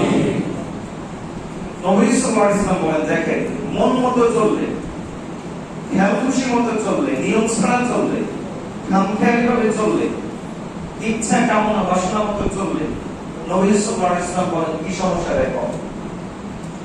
এরপর আমি দেখাবো যে এই সমস্যাগুলো দিনদারের মাঝেও আছে। আমি তো এখন ব্যাপকভাবে বলেছি, এরপর আমি একবার সুনির্দিষ্টভাবে আমি দেখাবো দিনদারদের মধ্যে এই সমস্যাগুলো কিভাবে আছে। 2-3 মিনিটে দেখাবো ইনশাআল্লাহ। নবী সাল্লাল্লাহু আলাইহি ওয়াসাল্লাম বলেন কুবরাতুল ফিতানু আলাল কুলুবিকাল হাসিরু উদা উদা ফাআইয়ু কলবিন উশতিবাহা নুকিদাত ফীহি নুকতাতুন সাওদা ওয়া আইয়ু কলবিন আনকারাহা নুকিদাত ফীহি নুকতাতুন বাইদা। এই হাদিসের সারমর্ম হলো নবীজি বলেন যে ফিতনাগুলো, যত প্রকার ফিতনা আছে, অশ্লীলতার ফিতনা, মোবাইলের ফিতনা, গুগলের ফিতনা থেকে শুরু করে মানব রচিত মতবাদের ফিতনা, ধর্মের পক্ষপাতবাদের ফিতনা, জাতীয়তাবাদের ফিতনা, কুফরের ফিতনা থেকে শুরু করে মাজারের ফিতনা, এগুলো থেকে শুরু করে আরেকটু নিচের স্তরের ফিতনা, বিভিন্ন ফিতনা যে আছে, এই সবগুলো ফিতনা নবী সাল্লাল্লাহু আলাইহি ওয়াসাল্লাম বলেন তোমার সামনে একের পর এক ডিসপ্লে হতে থাকবে, আসতে থাকবে, একের পর এক তোমার সামনে উপস্থাপিত হতে থাকবে। কে বলেছেন? কাজেই ফিতনা থেকে বাঁচবো, এটা তখনই আমার দ্বারা সম্ভব হয় যখন আমি বাঁচতে চাইব। তো ফিতনা আমার কাছে আসবে না, এই চিন্তা এই জগতে বসে করা যাবে না। বরং এই জগতে নবী সাল্লাল্লাহু আলাইহি ওয়াসাল্লাম ফিতনাগুলো আসতে থাকবে, কেমন আসতে থাকবে? নবী দৃষ্টান্ত দিচ্ছেন, ওদান ওদা। একটা বিছানাকে বানানোর সময় আমাদের নোয়াখালীতে বলে পাটি, আমাদের কি বলে জানেন না, কোন একটা বিছানাকে বানানোর সময়, পাটি বানানোর সময় একটার সাথে একটাকে বুনন দেওয়া হয়। নবী সাল্লাল্লাহু আলাইহি ওয়াসাল্লাম বলেন যে একটার সাথে একটাকে যেভাবে খিঁচে বুনন দেওয়া হয়, ঠিক তেমনিভাবে এক ফিতনা শেষ আরেক ফিতনা শুরু হবে, এক ফিতনা শেষ আরেক ফিতনা শুরু হবে, এক ফিতনা শেষ আরেক ফিতনা শুরু হবে, মাঝখানে ফাঁক থাকবে না। ফিতনার পর ফিতনা আসতে থাকবে। এখন কি ফিতনা দেখতে পাচ্ছেন? সামনে আরো বড় ফিতনা দেখবেন। এখন আমরা যেভাবে মিডিয়ার কথা, মৃত্যুর কথা যেভাবে বিশ্বাস করি, সামনে এরাই দাজ্জাল অনুসারী হবে, কারণ দাজ্জাল হবে সবচেয়ে বড় মৃত্যু। দাজ্জালের চাইতে হলুদ মিডিয়া আর কেউ হবে না। দাজ্জাল হবে সবচেয়ে বড় হলুদ মিডিয়ার মালিক। যারা এখন এগুলো বিশ্বাস করে তারা এরাই দাজ্জাল অনুসারী হবে। এভাবে একের পর এক ফিতনা নবী সাল্লাল্লাহু আলাইহি ওয়াসাল্লাম বলেন আসতে থাকবে। নবী সাল্লাল্লাহু আলাইহি ওয়াসাল্লাম বলেন যে যেই লোকটা এই ফিতনাগুলোকে মুষ্টিবাহা, সে এগুলোকে অ্যাকসেপ্ট করবে, যে এই ফিতনাগুলোকে গ্রহণ করবে, ফিতনাগুলোকে যে লোকটা গিলবে, নবী সাল্লাল্লাহু আলাইহি ওয়াসাল্লাম বলেন তার অন্তরে একটা একটা একটা করে কালো দাগ পড়তে থাকবে। লুকিতাত ফীহি নুকতাতুন সাওদা। আর যে এই ফিতনাগুলোকে গ্রহণ করবে না, আল্লাহ বলেছেন কোরআনকে সম্মান করতে, কোরআন চাইতে বড় কোনো কিছু আর নেই। সুতরাং কোরআনের মোকাবেলায় জাতীয় মতবাদকে আমি পেশাব করলাম, জাতীয় মতবাদকে আমি পায়ের নিচে রাখলাম, জাতীয় মতবাদকে আমি ডান ফেলে ফেলে দিলাম, এটা যদি আপনার মন মানসিকতা হয়, আপনি এই ফিতনাকে ইগনোর করেছেন, ডিনাই করেছেন। আপনি নবী কোরআন বলেছে যে আল্লাহর কাছে সবচেয়ে প্রিয় হলো নবী সাল্লাল্লাহু আলাইহি ওয়াসাল্লাম। সুতরাং নবী সাল্লাল্লাহু আলাইহি ওয়াসাল্লামের আদর্শকে বাস্তবায়নের জন্য আমি যদি জাতীয় ফিতনাকে আমি উপেক্ষা করি, নবীজি বলেছেন দাড়ি রাখা মুমিনের শান, আমি দাড়ি রাখবো, জগৎ কি বলে আমার দেখার বিষয় নয়। নবীজি বলেছেন কাপড় পরা এটা তোমার জন্য ওয়াজিব, আমি এটাই করব। টাকুর নিচে কাপড় পরা পুরুষের জন্য হারাম, জগৎ কি বলে আমার দেখার বিষয় নয়। নবীজি বলেছেন ওলামায়ে কেরাম আম্বিয়া কেরামের ওয়ারিস, জগৎ তাকে ব্যভিচারী বানাক, সন্ত্রাসী বানাক, জঙ্গিবাদী বানাক, আমার দেখার বিষয় নয়, আমি আমার নবীর কথা মানবো। আল্লাহ তাআলা বলেছেন যে কুল হাল ইয়াস্তাবিল্লাযীনা ইয়ালামুনা ওয়াল্লাযীনা ইয়ালামুন, যাদের কাছে ইলম আছে আর যাদের কাছে ইলম নাই এরা সমান নয়, আমি আল্লাহর কথা মানবো। আমাকে হলুদ মিডিয়া কি শোনাইলো এটা আমি দেখবো না। এভাবে যদি আপনি এক একটা ফিতনাকে লাথি মারতে থাকেন, নবীজি বলেন আমি আমার আল্লাহ তোমাকে এমন একটা অন্তর দিবেন নুকিতা ফিহি নুকতাতুন বাইদা, আল্লাহ এক ফোঁটা করে নূর তোমার অন্তরে ফেলতে লাগবেন, আল্লাহ নূর তোমার অন্তরে আসতে থাকবে। একটা সময় তোমার অন্তরটা এমন হবে যে তুমি তোমার অন্তরটা কাল হাসির, একটা শক্ত পাথরের মতো, বিশাল পাথরের মতো তোমার অন্তরটা হয়ে যাবে, যে এই অন্তরের সাথে ফিতনা ঠোকর ফেলে ফিতনা চুরচুর হয়ে যাবে, ফিতনা ভেঙে চোরা হয়ে যাবে, তোমার কিছু হবে পারবো না আমরা ইনশাআল্লাহ। নবী সাল্লাল্লাহু আলাইহি ওয়াসাল্লাম বলেন কেমন পাথরের মতো হয়ে যাবে।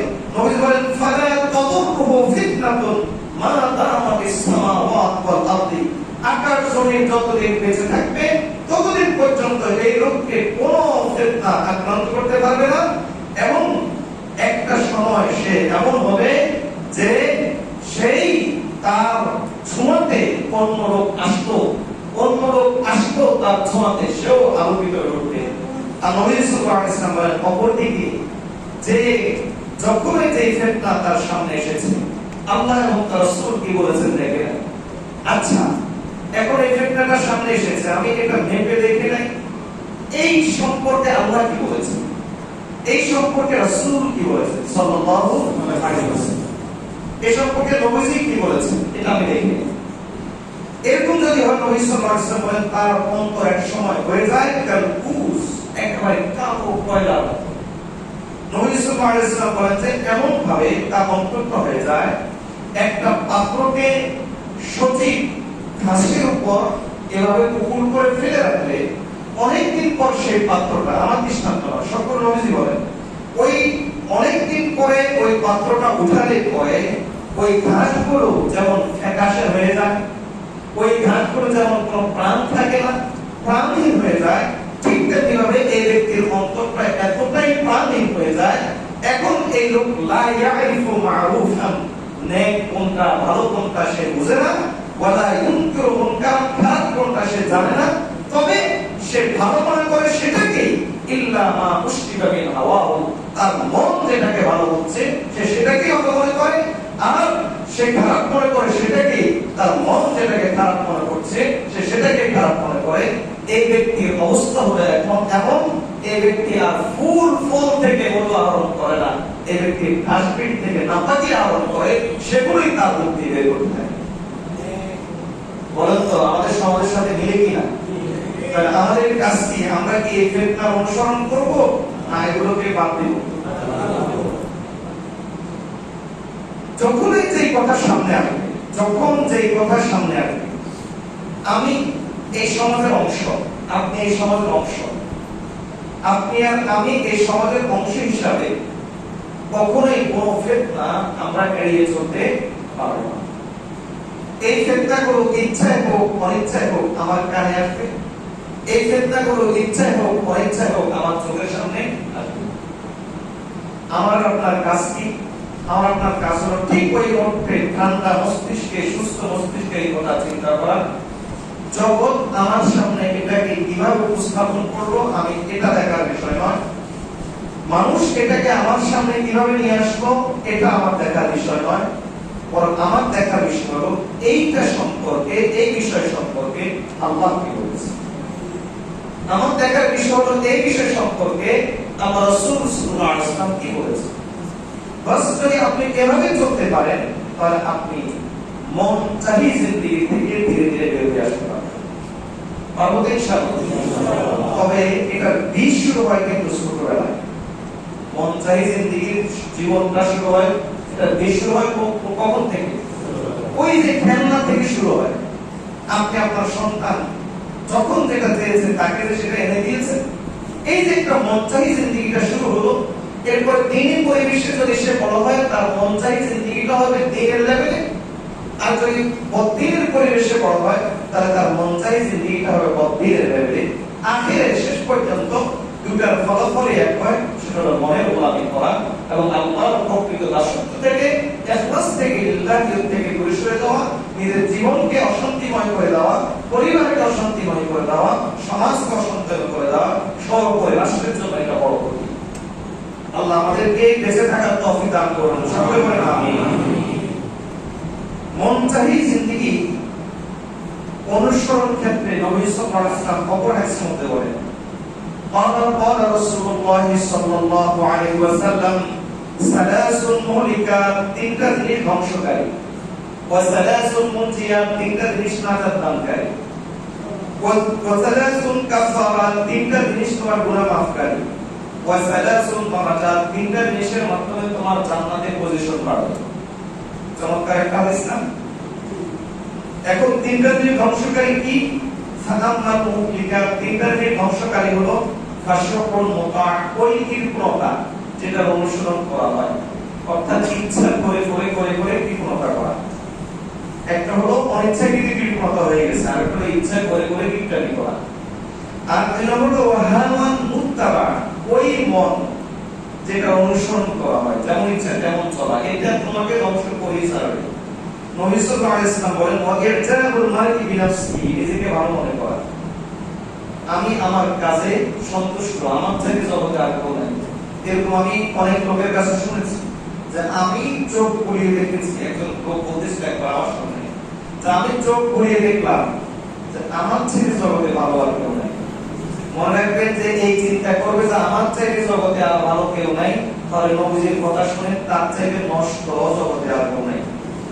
কারণ নবী সাল্লাল্লাহু আলাইহি ওয়াসাল্লাম বলেছেন মান ক্বালা হালাকান নাস ফাহুয়া আহলাকুম, যে ব্যক্তি বলে সব নষ্ট হয়ে গেছে, নবীজি বলেন সে সবচেয়ে বড় নষ্ট।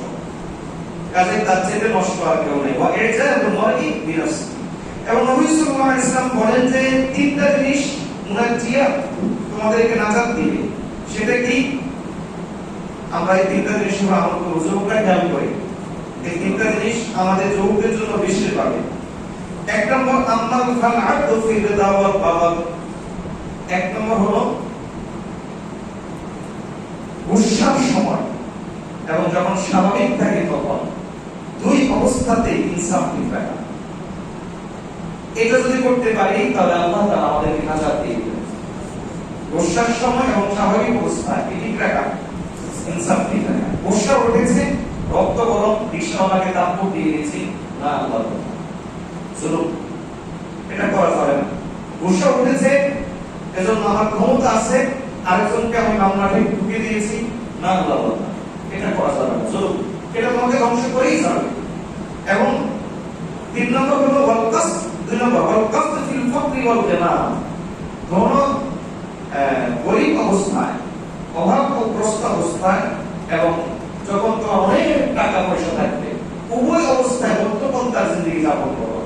পয়সা আছে এজন্য জেনতেন ভাবে খরচ করিও না, আবার পয়সা নাই এজন্য তুমি ধার দেনা করে খরচ করতে হবে, এই কাজ করিও না।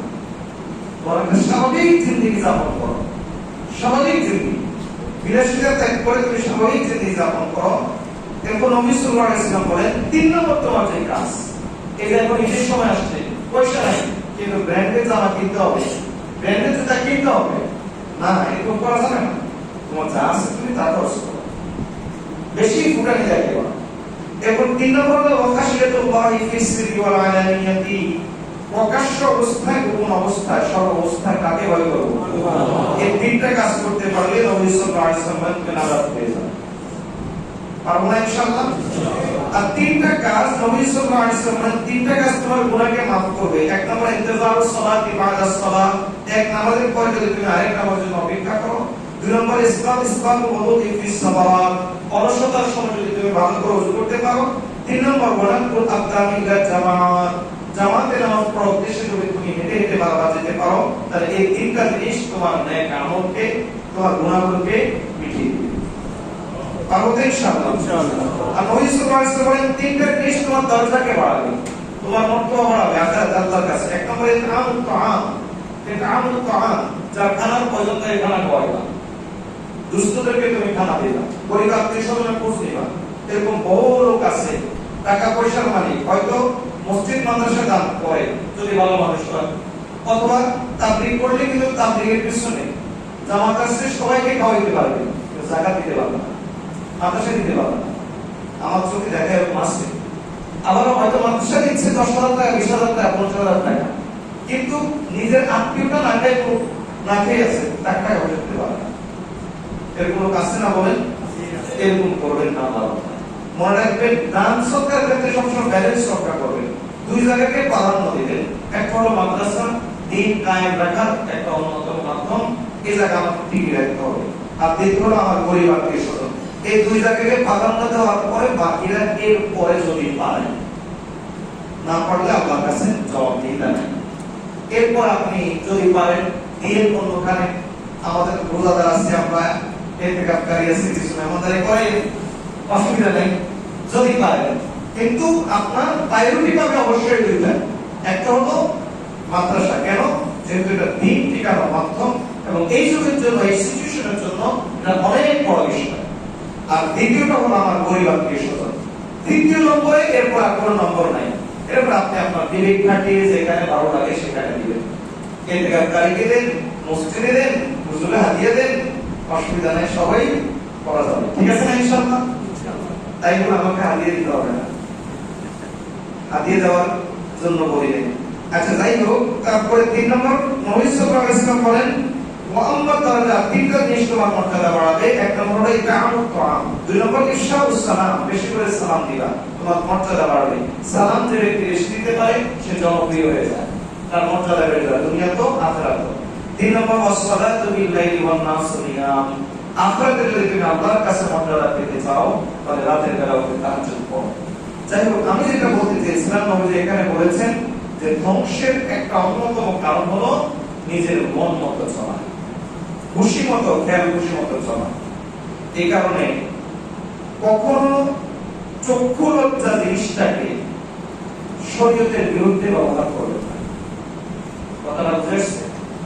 চক্ষু লজ্জার বিষয়টাকে শরীয়তের চাহিদার বিপরীতে ব্যবহার করবেন না, বরং আপনি সবসময় একটা জিনিসে দেখবেন। শাইখুল ইসলাম মুফতি তাকিউর উসমানী রাহমাতুল্লাহ বলেন, ওটা দিনকে যদি, ওটা দিনকে, দিন অনেক বড় বিষয়, একটা মহাসমুদ্র, ওটা দিনকে যদি তুমি একটা শিরোনাম দিতে চাও, তাহলে সেই শিরোনামটা হলো এই মুহূর্তে আমার কাছে শরীয়ত কি চায়, এই সিচুয়েশনে আমার কাছে শরীয়ত কি চায়, আমি ঠিক ওই মুহূর্তে ওই সিচুয়েশনে ওই কাজটা করা, এটাই হলো গোটা দ্বীনের সারমর্ম। এটাকে বলা হয় দ্বীন মানা জিন্দেগি না, দ্বীন মানা জিন্দেগি না, দ্বীনকে হাকিকত তাসলিম করে দাও। তিনি বলেন দ্বীনের হাকিকত তাসলিম করে দাও। আপনি এই মুহূর্তে কি চায়, এই মুহূর্তে শরীয়ত কি চায় যে আমি ইতিকাফ করব, এই মুহূর্তে শরীয়ত কি চায় যে আমি বাজারে যাব, এই মুহূর্তে শরীয়ত কি চায় যে আমি এই কাজটা করব, এই মুহূর্তে শরীয়ত কি আমার কাছে চায় যে আমি দ্বীনের এই পথে অগ্রসর হব, এই মুহূর্তে শরীয়ত কি চায় যে আমি এই কাজটা ছেড়ে দিব। প্রতিটা কাজের ক্ষেত্রে যদি আমি শরীয়তের চাহিদাকে মাথায় রাখি, শরীয়তের চাহিদাকে চোখের সামনে রাখি, তাহলে আমি এই কথা আপনাকে নিশ্চয়তা দিব যে আমরা দিনদার না, যারা বদ্দিন আছি তারা তো মন চাহি জিন্দেগির উপর চলে জাহান্নামের দিকে অগ্রসর হচ্ছে, সেটা তো আছেই। আমরা দিনদাররা অনেক সময় দিনের নামে জাহান্নামের দিকে অগ্রসর হচ্ছি, কিন্তু যদি আমি এই চাহিদাটাকে এই মুহূর্তে শরীর আমার কাছে কি চায় এটা যদি আমি মাথায় রাখি তাহলে আল্লাহর বান্দা আপনার তাবলীগ আপনাকে জান্নাতে দিবে। অন্যথায় এই চাহিদাটা শরীয়তে এই মুহূর্তে আমার কাছে কি চাচ্ছে এটা যদি মাথায় না রাখেন তাহলে আমি মসজিদে বসে আল্লাহর কসম করে বলছি আপনার তাবলীগ মনের চাহিদা পূরণ করে জান্নাতে দিবে, আপনাকে জান্নাতে দিতে পারবে না। এই মুহূর্তে শরীয়ত কি চায় যদি আপনি এটাকে মাথায় রাখেন তাহলে আমি আল্লাহর কসম করে বলছি আপনার ইলম আপনাকে জান্নাতে দিবে। আর যদি এই মুহূর্তে শরীয়তে কি চায় এটাকে যদি আমি ফেলে দেই তাহলে আমি আমার কসম করে বলছি এই ইলম আপনাকে জাহান্নামে নিয়ে ছাড়বে। এই মুহূর্তে শরীয়ত আপনার কাছে কি চায় এটা যদি মাথায় রাখেন আপনার জিহাদ আপনাকে জান্নাতে দিবে। আর যদি এটা আপনি ফেলে দেন তাহলে আমি আবার কসম করে বলছি আপনার জিহাদ আপনাকে জাহান্নামে নিয়ে ছাড়বে। এই মুহূর্তে শরীয়ত কি চায় এটা যদি মাথায় রাখেন আপনার ইতিকাফ আপনাকে জান্নাতে দিবে। আর যদি আপনি এটা মাথা থেকে ফেলে দেন তাহলে আমি আল্লাহর কসম করে বলছি মনের চাহিদা পূরণ হবে। মনে চাইছে একটু ইবাদতের পরিবেশে যাই, কান্নাকাটি করি, মন ফ্রেশ করি, বহুত দুষ্টামি করছি, ভণ্ডামি করছি, এখন একটু নিজের কাছে ভালো হই, নিজেকে একটু ফ্রেশ করে মনে হবে, এজন্য এটা পূরণ হয়ে যাবে। কিন্তু আপনার ইতিকাফ আপনাকে জান্নাতে দিতে পারবে না। মোট কথা আমরা দিনদার হই বা বদ্দিন হই, যেই কোনো ব্যক্তি হই, সব সময় আমাদের একটাই টার্গেট থাকবে, একটাই আমাদের গোল থাকবে, সেটা কি এই মুহূর্তে আমার কাছে শরীয়ত কি চায়। বুঝেছে? এই মুহূর্তে শরীয়ত আমার কাছে কি চায়, এই মুহূর্তে শরীয়ত আমার কাছে কি চায় এটা যদি আপনি মাথায় রাখতে পারেন তাহলে ইনশাআল্লাহ মন চাই জিন্দেগি থেকে বের হয়ে আসতে পারবেন। এবং মন চাই জিন্দেগি এটাই মূল চিকিৎসা। অন্যথায় শয়তান কিন্তু খুব চালাক মানুষ। চালাক যেমন একটা সূত্র ঘটনা বলে আলোচনা শেষ করছি, অসুবিধা আছে? একটা সূত্র ঘটনা বলে আলোচনা শেষ করছি। মুআবিয়া রাদিয়াল্লাহু তাআলা আনহু তিনি তাহাজ্জুদ করতেন সব সময়। এখন তাহাজ্জুদ ছুটে গেছে, তিনি পরের দিন উঠে এমন কান্নাকাটি আল্লাহর কাছে শুরু করে দিলেন, কান্নাকাটি শুরু করার কারণে আল্লাহ তাআলা তাহাজ্জুদের বেশি সওয়াব তাকে দিয়ে দিয়েছেন। পরের দিন রাতে তাকে ঘুম থেকে উঠে একজন জাগান, তিনি ধরে ফেললেন, এই কে তুমি? সে বলল, আমি ইবলিস। আল্লাহু আকবার। ইবলিস তাহাজ্জুদের জায়গায়, ইবলিস তাহাজ্জুদের জন্য জাগায়। এজন্য মনে রাখবেন ইবলিস তাহাজ্জুদের জন্য কেবল জাগায় না, ইবলিস আপনাকে ইতিকাফের জন্য মসজিদে আনতে পারে, ইবলিস আপনাকে তাবলীগও নিতে পারে, ইবলিস আপনাকে জিহাদও নিতে পারে, ইবলিস আপনাকে মাদ্রাসাও নিতে পারে, ইবলিস আপনাকে দিয়ে কোরআন তেলাওয়াত করাইতে পারে, ইবলিস আপনাকে দিয়ে জিকিরও করাইতে পারে। তো মনে রাখতে হবে, আমাকে দেখতে হবে যে এই কাজটাকে আমাকে দিয়ে ইবলিস করাচ্ছে, আমি কি আমার মনের চাহিদা পূরণ করছি, আমি আল্লাহর হুকুম পালন করছি, এটা আমার মাথায় রাখতে হবে। এখন এই লোকটাকে ইবলিস জাগাচ্ছে, তাহাজ্জুদের জন্য জাগাচ্ছে। বলেন যে তাহাজ্জুদ পড়লে বিনা হিসাবে জান্নাত পাওয়া যায়, এটার জন্য ইবলিস জাগিয়ে দিচ্ছে। মুআবিয়া রাদিয়াল্লাহু তাআলা বলেন যে ঘটনা কি? তুমি আমাকে জাগাচ্ছ, এটা আশ্চর্যের বিষয়, তাহাজ্জুদের জন্য। তখন ইবলিস কয়, না জাগিয়ে কোনো উপায় আছে? বলে কি, তোমার মনে তো খারাপ কাজ, তাহাজ্জুদ পড়েন নাই, এমন কান্নাকাটি করছেন, আল্লাহ তাআলা এর চেয়ে বেশি সওয়াব দিয়েছেন। তা আমি চিন্তা করলাম, থাক বাবা, তাহাজ্জুদই পড়ো, সওয়াব মোটামুটি পাক, এত বেশি সওয়াব না পাক। এজন্য আমি চিন্তা করে আমি তাহাজ্জুদের জন্য টাকা দিয়েছি। কথা বুঝে আসে? এই কারণে আমাদের মুফতি শফি রহমাতুল্লাহ একটা চমৎকার কথা বলতেন, মৌলভী কা শয়তান মৌলভী হোতা হ্যায়, মৌলভী কা শয়তান মৌলভী হোতা হ্যায়। এজন্য মনে রাখবেন, দীনদারির চাইতে দ্বীনের দাম বেশি। বলেন কি বলছি? দীনদারির চাইতে দ্বীনের দাম বেশি। দীনদারি হলো আপনার নামাজ পড়া, দীনদারি হলো রোজা রাখা, দীনদারি হলো হজ করা, দীনদারি হলো যাকাত দেওয়া, দীনদারি হলো সদকা করা, দীনদারি হলো তাবলীগে যাওয়া, দীনদারি হলো জিহাদ করা, দীনদারি হলো ইলম শিখা, দীনদারি হলো মাদ্রাসা পড়া, দীনদারি হলো ইসলামী মসজিদ, এগুলো সব দীনদারি। দ্বীন মানে কি? দ্বীন মানে হলো দ্বীনের সমাজ, দ্বীনের বুঝ। এই মুহূর্তে আমার কাছে দ্বীন কি চায়। আমাদের ভারতের প্রখ্যাত বুজুর্গ হাফিজ হযরত রহমাতুল্লাহ যখন বাংলাদেশে আসছেন, তখন তিনি বগুড়া সফরে যাচ্ছিলেন। সাথী ছিলেন মুফতি আব্দুর রহমান সাহেব, ডক্টর মাহমুদ হাসান সাহেব নাম বরকাতপুরের বড় আলেম, বাংলাদেশের বাঘ সব। উনি একটা জায়গাতে গাড়ি থামালেন, গাড়ি থামিয়ে এরপরে মাগরিবের নামাজ পড়ে, নফল না পড়ে, সুন্নত না পড়ে গাড়ি উঠলেন। আরেক লোক ওনার সাথে বুজুর্গ মানুষ, উনি সুন্নত পড়েছেন, মাশাআল্লাহ আওয়াবিল পড়েছেন। এরপর আজকে দিনে তিনি তাসবিহ তাহলিল জিকির আসকার আদায় করে তিনি গাড়িতে আসেন। ভারতীয় হযরত আব্দুল্লাহ খুব রাগ করে ফেললেন, বলেন ভাই ये दीनदारी है, दीन नहीं है ভাই, এটা তোমার দীনদারি হয়েছে, এটা তোমার ধার্মিকতা হয়েছে, ধর্ম হয় না। আর ধার্মিকতা, ধর্ম শূন্য ধার্মিকতার কোনো দাম আল্লাহর কাছে নেই, এক বিন্দু পরিমাণ দাম নেই আল্লাহর কাছে। 1 কোটি টাকা যদি তাহাজ্জুদ পড়ে আর সেটার মধ্যে যদি ধর্ম না থাকে, দ্বীনের সঠিক সনদ না থাকে, 1 কোটি টাকাতে তাহাজ্জুদের কোনো দাম নেই। আল্লাহ তো ইবাদতের মুতাবিক কিনা, ইবলিস হাজার বছর ইবাদত করেছে, আল্লাহ বছর দরকার নেই।